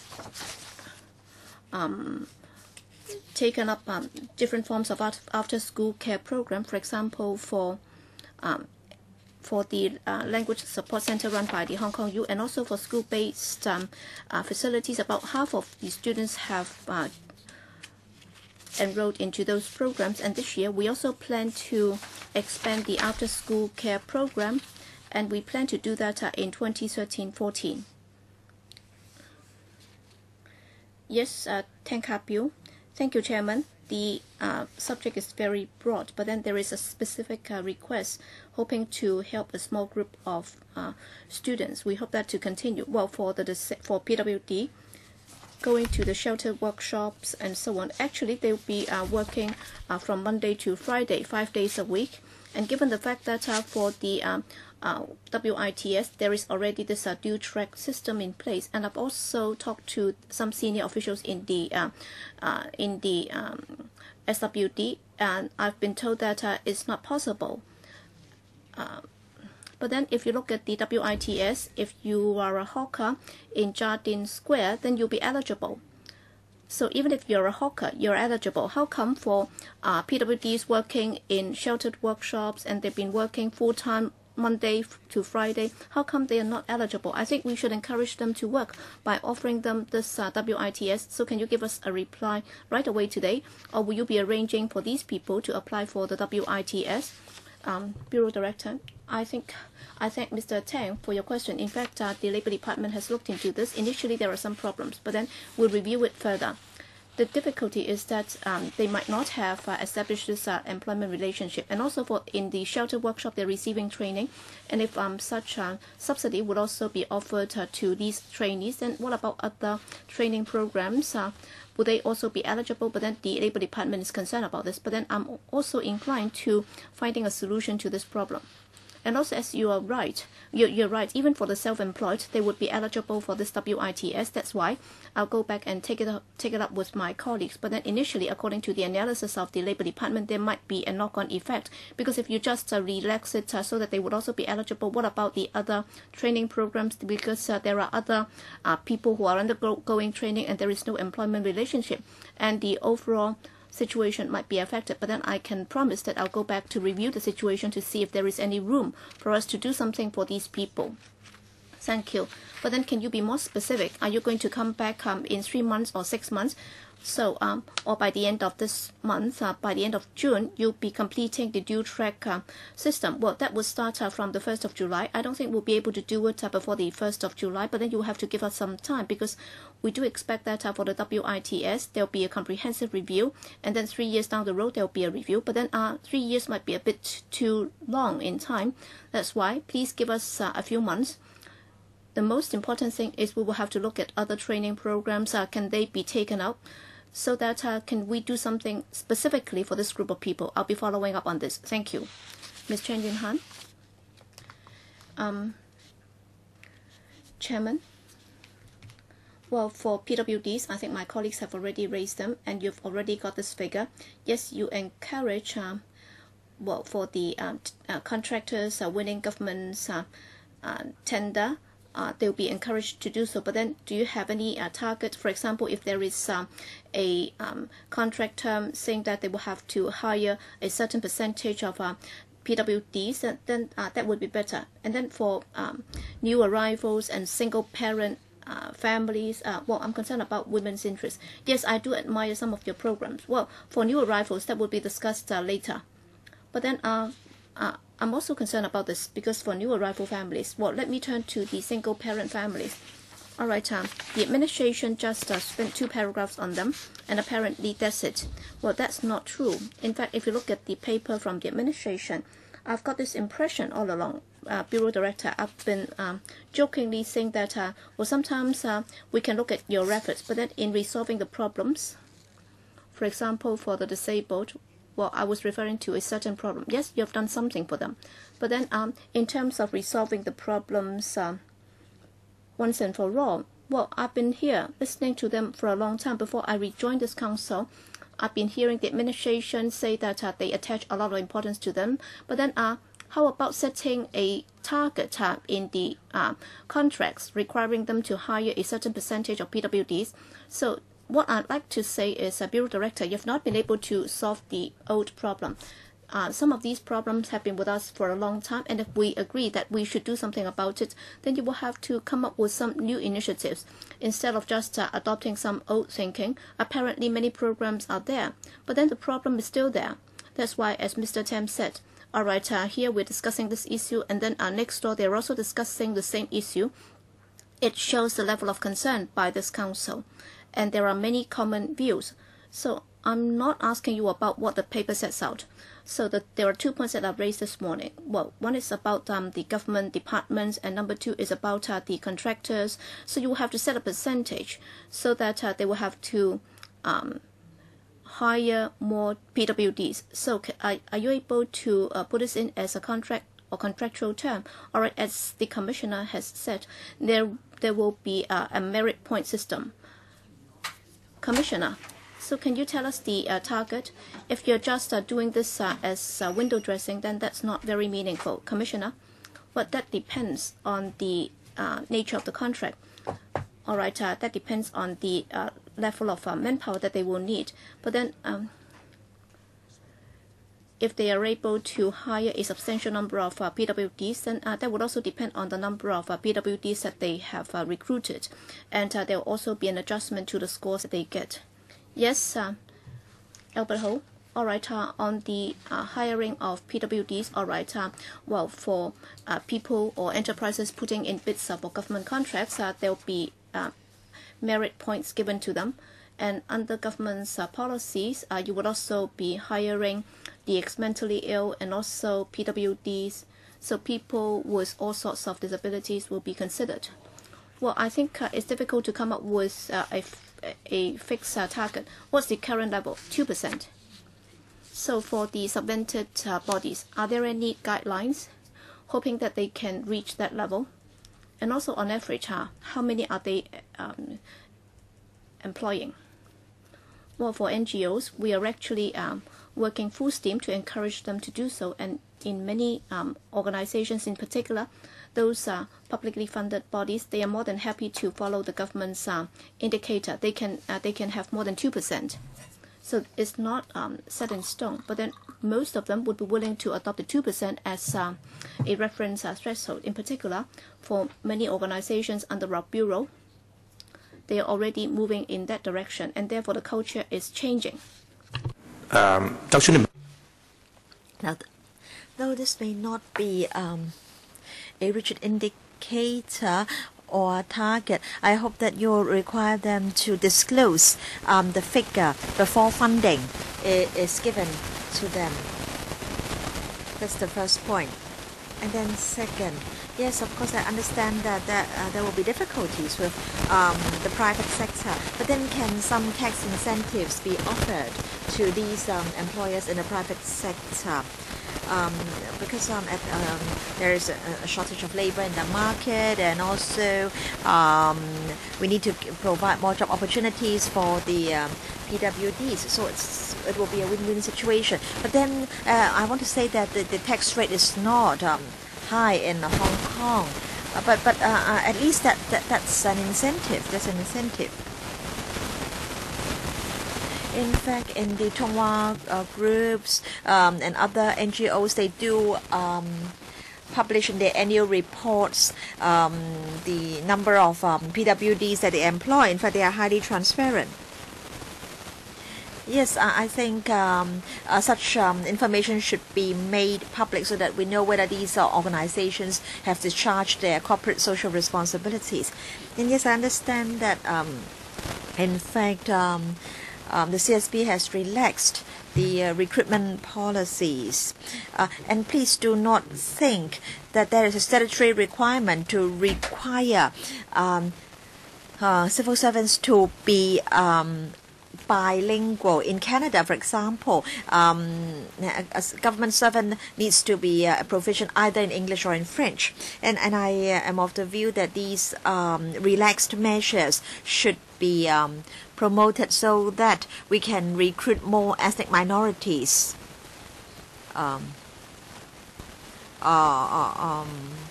into the civil service. In fact, the CSD and the police have recently hired more South Asian candidates, and also we've got some liaison officers who belong to the ethnic minorities. So I want to say that the culture is changing.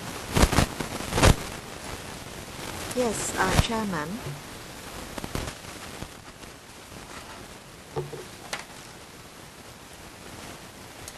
I can remember that in November last year, when DAB had a discussion with the HKCSS, we raised these issues and we said that there should be a training center for disabled children.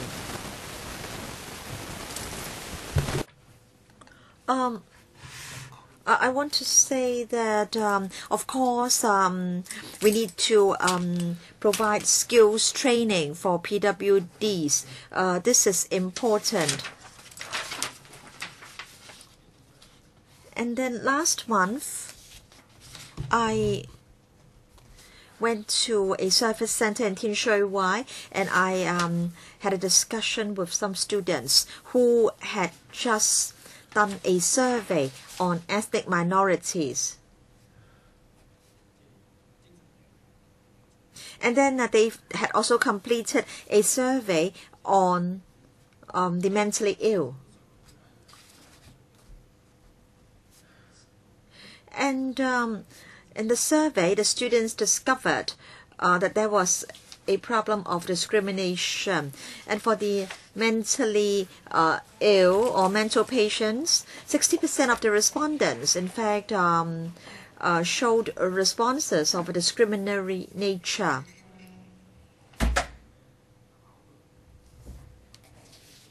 So, can the government try to get NGOs to get the mentally ill to provide service to mental patients. Sometimes even the family members can't accept their family members who are mentally ill. So it's good if those providing service to these families are recovered mental patients. I understand that the NGOs at the moment only hire social workers and not ex-mental patients. So should your bureau encourage more NGOs to hire ex-mental patients as case assistants, for example? And then for the ethnic minorities, they are rather dispersed or scattered. Now in Yuen Long, there is the Pat Hung Primary School, and then at Long Peng, again there are many ethnic minorities.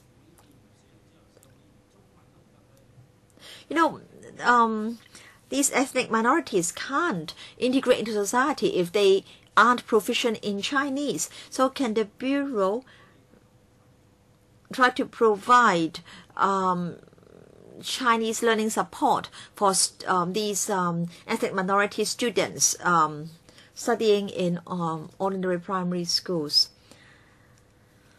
Chairman, I want to say that in fact, vocational we have systematic vocational training, but that's not enough. Perhaps you can tell us whether there are problems in the district. Now, we have our bureau, the VTC, the skills centers. But if you think there aren't enough services in your district, then you can give us the information and we'll try to provide more support at the district level. And then discrimination. I agree that the recovered mental patients can also assist. In fact, the hospital authority does get the mentally ill to try to help the mental patients. We have integrated mental health centers. The first one was in Tin Shui Wai, and there is one in Yuen Long now. So we're trying to change people's mindset. We want society to accept those who used to be mentally ill. Madam Ip.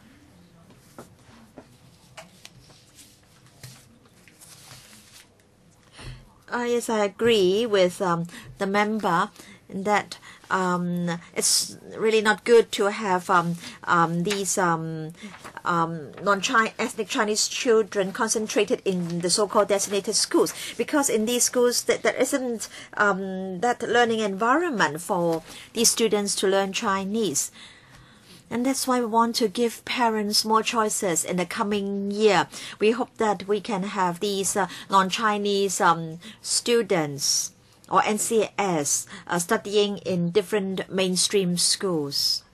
All right, we have 2 members for the first round and 1 member for the second round. So I will defer the ending time of the meeting to 1 p.m. Mr. Chen Kin-po, I support the government's initiatives to promote employment for PWDs. Now, first of all, Sunny Way. Yes, I understand that the allowance is $2,000 for 3 months, and then for employers $4,000 for a maximum of 6 months, and then WOPS took about 50% of the employees being PWDs, and then the maximum allowance for the employer $4,000 for a period up to 6 months. But then this allowance to the employer is time limited. And so are you indirectly encouraging employers to change their employees? Because once they change their employees after the 6-month period, for example, they will get the allowance again. And the PWD will be dismissed, and he will feel very bad. So how can you make sure that these PWDs can stay with a particular employer if they can really work effectively? I think Mr. Lam can supplement. I think most of the employers under the WOPs are really those who genuinely want to provide opportunities for PWDs. And I don't think there are too many employers who keep changing employees to get the allowance. Now, Chairman, we have 14 NGOs providing in-service training places. And then concerning Sunnyway, we have 15 NGOs providing training places.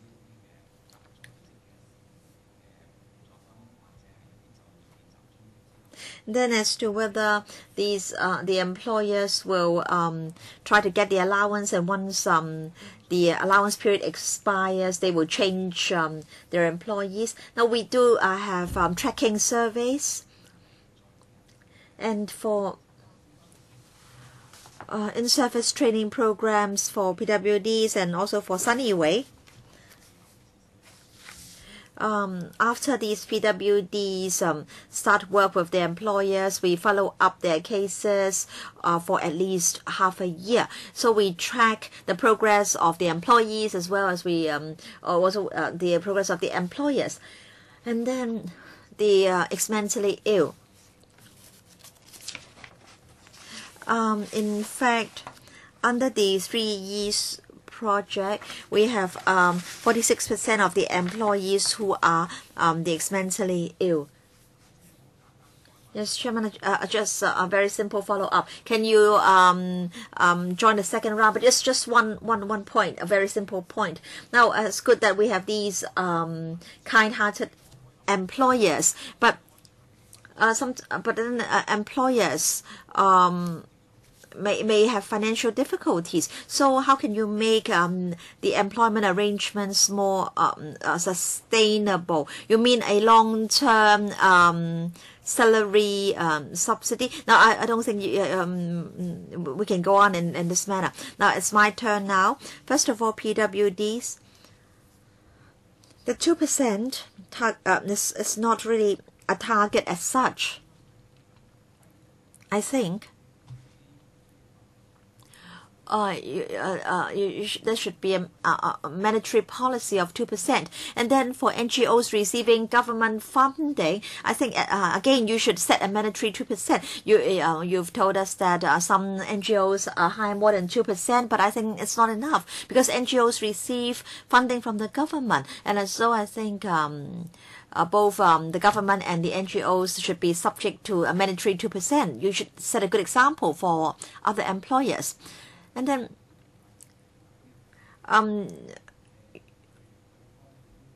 I think and then for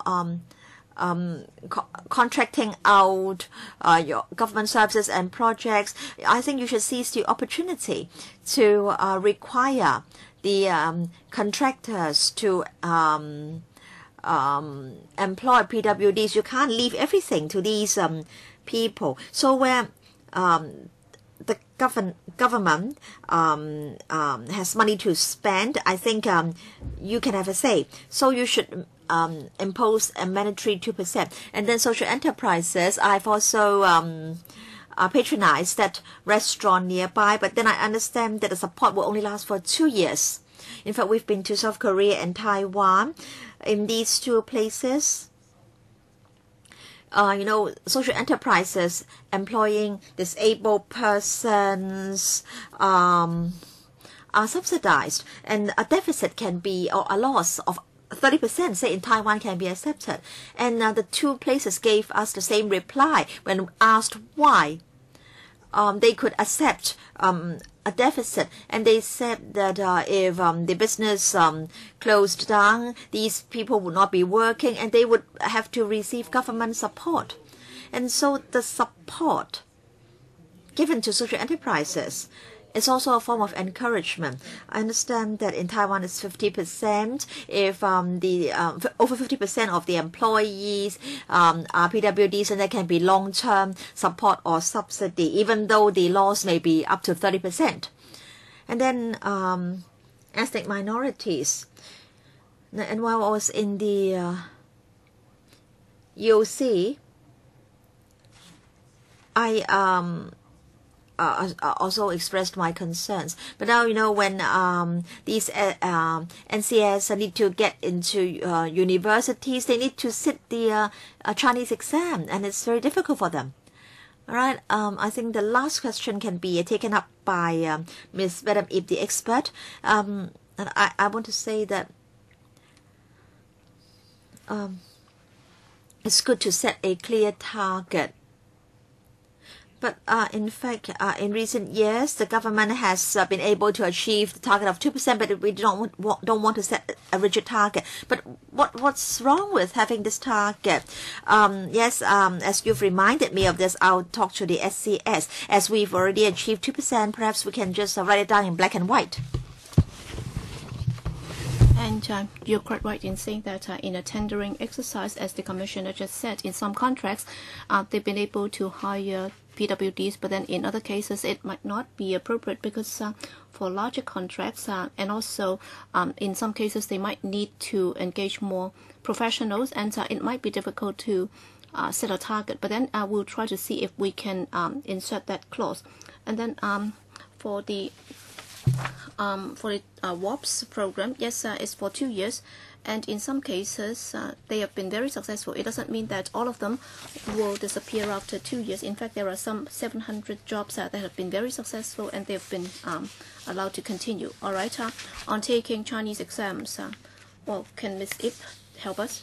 Yes, I'll be focusing on university admission.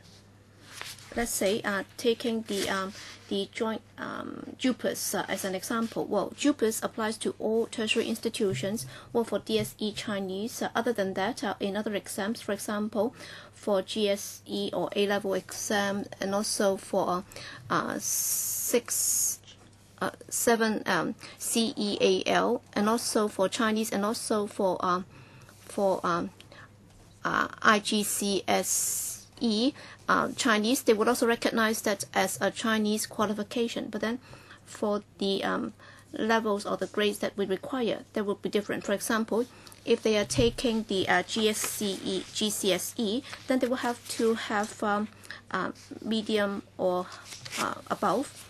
But then for GCSE, that would they would just require a passing grade, and students should also be able to get that piece of information from the website. Chen Yun Han in the second round, and myself later. Yes, I'd like to follow up on an earlier point for PWD's employment opportunities, and you've also said that in the past. Well, I agree with what you said. Are these programs good ones? Yes, they are. Well, you've got them in the past. You've just relaxed them and broadened the scope. All right, when PWDs are hired, and if there are difficulties for them to get employment, then you will have to think about it. You will have to help them. Or else, it's like what Mr. Chen just said. I can understand how he feels, all right? They would very much like to hire these PWDs, but then they have some practical difficulties. Why are you not prepared to offer them a longer program so that employers can be encouraged to hire more PWDs? Well, during the British colonial government, all right, they would be more targeted in their initiatives. For example, if you are having financial difficulties, then they would issue you with a hawker license so that you'll be able to make a living out of that. And then if employers are willing to hire PWDs, why are you not willing to help them? In fact, they have difficulties finding jobs. Why can't you come up with a more long-term initiative? For example, if they can develop their potential, all right, well, we can have streets where the PWDs can use their design or creative thinking to come up with new designs. In fact, I'm quite fed up with these programs. I've left this council for a number of years, and when I came back, sometimes I hated myself for not being able to do much do much about it. For example, on the Sunny Way program, well, you have to do a bit more. And also for the WOPs, well, you have to do a bit more. Indeed, they have some employment difficulty. You cannot just do it short term. All right, if they do not have any skills at all, they can spend 2 months and then acquire some skills. But then these are long-term problems. So you will have to think about this. These problems are there and the solutions are there. It's an issue of whether you have the will to resolve this. When I was small, when I was very poor, the Hong Kong British government was willing to offer us solutions for permanent resolution of the problem. All right, for the subsidized bodies, well, have they got a figure? Have they got a target? But the most important thing is you have to have the intention to resolve the problem. I'm sure the Commissioner is working very hard. But then please do not just come up with some fragmented measures. Well, just now I respected you. I did not want to make your life difficult. That's why I put up with not being able to ask questions. All right, please don't think that as long as you're willing to broaden the scope of these programs, I'll be happy. Well, I think it's a waste of government money. It's a waste of our time and our money. Why can't you resolve these problems in a more permanent, on a more permanent basis? Yes, Bureau Director. Thank you, Ms. Chen, for your comments.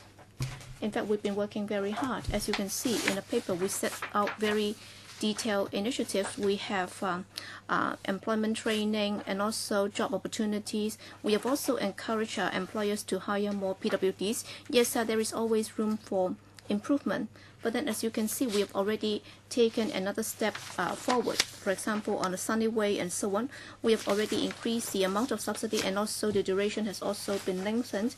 And also, we have also offered more assistance to the employers hiring PWDs. They will have to install or retrofit other facilities. So that would be one of subsidy. And also for the special hardship cases, $5,000 without any commitment on the part of the employers, so that they can be happy and relaxed in hiring these PWDs. And after 2 months of this subsidy, they can also continue to get further subsidies. But then I understand that members would like this to be made permanent. But then we also have to consider the policy implications. Just one short question.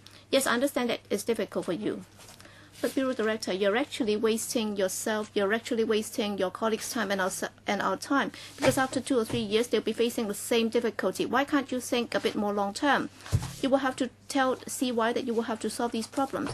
You cannot just do it in a haphazard manner. In fact, both yourself and your colleagues' time will be wasted. Thank you. Chairman, as you can see, we've been moving forward all the time. In fact, as you can see from the paper, we do have some concrete measures. And we've also got a task group under the COP to work full steam on how we can help the PWDs and also the ethnic minorities. So we have been moving forward all the time. So we have been very serious about this, and all that can be done will be done. Next is my turn. All right, for areas that you're spending money, including yourself, NGOs, and also schools, please come up with a target or a rule, whatsoever, whatever you call it. Say 5%. Why don't you set it at 5%? Why can't you? Why do you just say that 2% is an indicator, but then it's not set in stone? And also, you said that for PWDs with disability on their limbs, of course, they would not be able to do a scaffolding job. But then in areas there that PWDs can be hired, you will have to do some screening. So there are jobs that can be taken up by PWDs. Then you will have to impose this rule. Well, 2 to 3%, would that be too high a threshold or level? Then why not 1% then? That would be a starting point.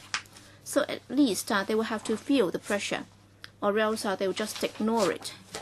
And thirdly, for social enterprises, I think the administration really has to think about it. Well, I don't know if you're aware, some 80% of the social enterprises are subject to regulation, and out of 400 or so SEs, only about 1,000 PWDs have been hired. I think it's on the low side. So number one, are you going to encourage PWDs or SEs which are set up for the PWDs? And if you employ only PWDs, then I'll give you the funding. And also, can you learn from the experience of South Korea and Taiwan? And if you're operating normally, because there are more PWDs, they might be running in a deficit. So instead of just providing subsidy for them for 2 years, why can't you just offer them a subsidy on a permanent basis? So the administration will be giving you, say, a 30% subsidy. In many countries, they are doing this and they've adopted this approach. So why can't you consider that? And finally, on the ethnic minorities, well, for examination fees. All right, back in those years, I heard you say that at the EOC, all right, it's difficult because for the enrollment grade, well, either you lower the threshold or you will have to have a separate exam for the PWDs, or else they would not be able to get admitted. So are you willing to consider that? Well, I'll answer the first question for SEs or social enterprises. Yes, for the COP, you understand that there is a task group on that, and there is a fund of $500 million. So is that for 2 years? Yes, we can think about it. And then for the non-profit making NGOs, they are actually hiring many PWDs. Well, many are very well-known names, and many of them are in operation. But then we'd just like to further that culture so that more people would be willing to do so. On education, I'll defer to Ms. Yip. Yes, Ms. Yip. Thank you. Well, for NCS students getting admission into universities, the Chinese exam, and also other Chinese qualifications, well, for example, GCSE, all right, they will need to have a grade C or above before they can be admitted. And of course, for the stakeholders, like the chairman, you might have asked for a separate exam for them. Well, we have actually talked to the task group on special minority groups. Well, we'll see how we can help these ethnic minority groups. Nothing else? All right, I'll summarize that into 2 points. Number one, we expect that the administration and the COP will be coming up with policies on PWD so that something can be in black and white instead of allowing them to set their own thresholds.